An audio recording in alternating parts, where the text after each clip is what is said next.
Hi there. Today I want to talk a bit about distance, love, and strife. So, the pre-Socratic philosopher Empedocles was an interesting figure.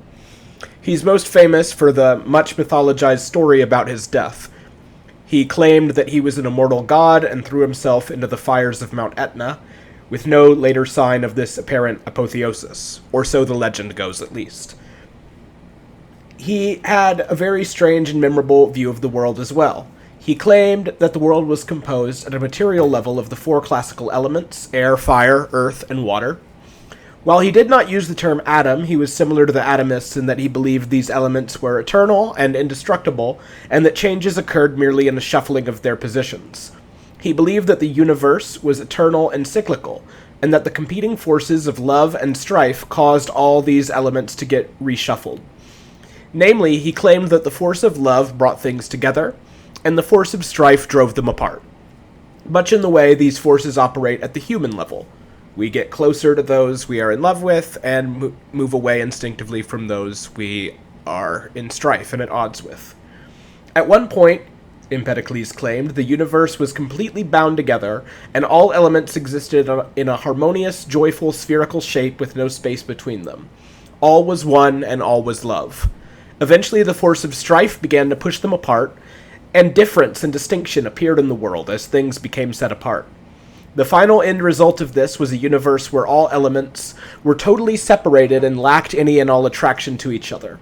They were as far apart and repellent from each other as they could be, in a position of complete strife.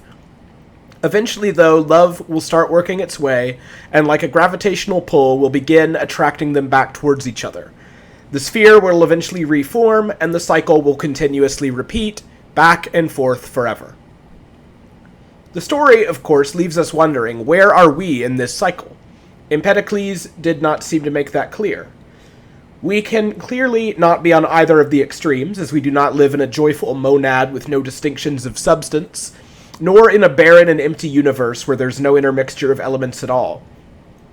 Are we all coming closer together in a spirit of love and becoming more similar, or all being driven apart in a spirit of strife and becoming more different? I would say, however, that our empirical experience shows us a pattern completely contrary to what Empedocles expected.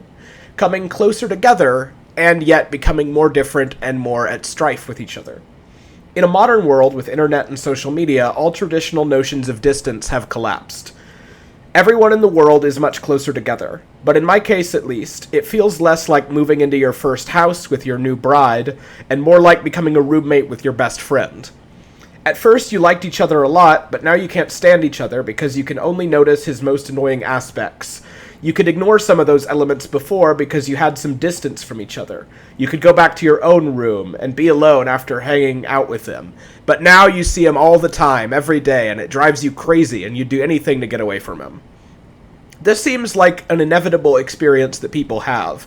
It's one reason I've always been skeptical of the ideal of the Epicurean society of friends, where you never marry and just live in a commune with your bros. I think we need more distance than that. So there's a lot of reasons that modern social media is destroying the world. People talk about echo chambers and algorithms designed to stoke division and misinformation and so on, and all these are real factors, but I think a part of it might just be this very simple one that people aren't realizing, that we just need some space apart. If Empedocles' view of the world is correct, then I suspect that the apex of love would not be at the edge, where with all the elements combined, but somewhere in the middle, with all of them in a lovely proportion, an equal balance of love pulling them together and strife establishing some boundaries. The extreme of them together would probably be an apex of hatred, where everyone is pissed because they have no room to breathe, and the extreme of them apart would be an apex of pure indifference rather than strife. I think that we have to hold the mean and try to live in the middle. I remember listening to William McCaskill on Sam Harris's podcast recently. In case you don't know, McCaskill is one of the bigwigs in the effective altruism movement and has done a lot of work on long-term existential risk. One thing I heard him say, which I really thought was interesting, is that if humanity manages to not drive itself to extinction in the next couple centuries, then we'll probably be fine for billions of years to come. And if we do, it's almost inevitable that we begin moving out into space and colonizing other planets. If that comes to fruition, then we will actually begin to start drifting apart again, much much like how we were apart and not in such close communication with each other before the modern globalized world. It is then a very special moment that we live in our history, where we are all this connected to each other. And we should make the most of it to do good in the world. I agree with this, but I also think that we do not have to wait to make some distance in our lives, because we all need it. Heidegger says the same thing in his very difficult essay, The Thing, which is one of my all-time favorite pieces of writing. In our modern world, everything is equally far and equally near, and thus there is no real being of things coming to pass. Nothing stands out in the right way. It's a matter of deep attention and purity of vision that allows things to retain their distance, and thus come forth in their own presence. It might be hypocritical of me saying this, as I upload this to the largest meganet of them all, YouTube, but we should all have some distance in our lives. It's a precious commodity these days. And one of the best ways to do this is to meditate for 20 minutes every day. I do it, and I really can't recommend it enough. It gives you a break from stimulation and lets you have some distance from all the things competing for your attention.